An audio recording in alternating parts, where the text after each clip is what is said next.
வீடு வீடாக பொருட்களை விநியோகிக்கும் அந்த சிறுவன் அவர்களுக்கு ரொம்ப பசித்தது. எதையாவது வாங்கி சாப்பிடலாம் என்றால் கையில் பணமே இல்லை. அருகில் இருந்த வீட்டில் ஏதாவது சாப்பிட கேட்கலாம் என்று நினைத்தான். அந்த வீட்டின் கதவை தட்டினான்.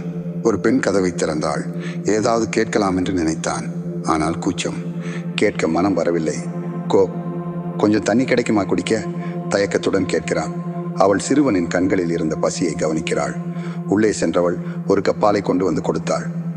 பாலை குடித்து பசியாறிய சிறுவன் கேட்டான், நான் எவ்வளவு கடன் பட்டிருக்கிறேன்? கடனா? அப்படி ஒன்றும் இல்லை. அன்பான செயல் அவர்களுக்கு விலை எதுவும் இல்லை என்று என் அம்மா சொல்லியிருக்கிறார். அவள் சிரித்துக்கொண்டே சொன்னாள், ரொம்ப நன்றி. சிறுவன் புன்னகையுடன் கடந்து சென்றான். ஆண்டுகள் கழிந்தன. கஷ்டப்பட்டு முட்டி மோதி படிப்பை முடித்த அந்த சிறுவன் மருத்துவம் படித்து அந்த நகரிலேயே மிகப்பெரிய டாக்டர் ஆனான். அந்த சமயத்தில் அந்த பெண்ணுக்கோ ஒரு கொடிய நோய் வந்தது. அவர் பணியாற்றிய மருத்துவமனையிலேயே அவளும் அனுமதிக்கப்பட்டிருந்தாள். அந்த டாக்டரிடமே அவளுடைய பரிசோதனையும் வந்தது. மெடிக்கல் ரிப்போர்ட்டில் அந்த பெண்ணின் ஊர் பெயரை பார்த்ததும் அவருக்குள் ஒரு சின்ன மின்னல். விரைவாக வார்டு அவர்களுக்கு போய் அந்த பெண்ணை பார்த்தார். அவள்தான், தனது பசியாற்றிய அந்த தாயுள்ளம்தான்.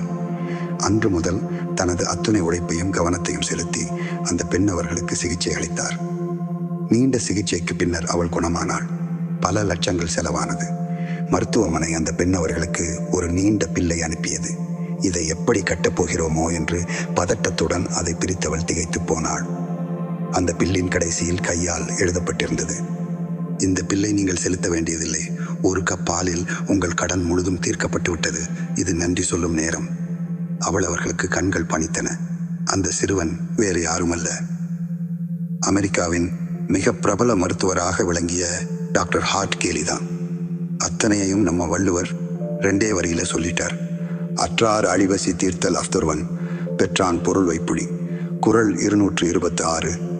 பொருள் வறியவர்களின் பசியை போக்குங்கள்.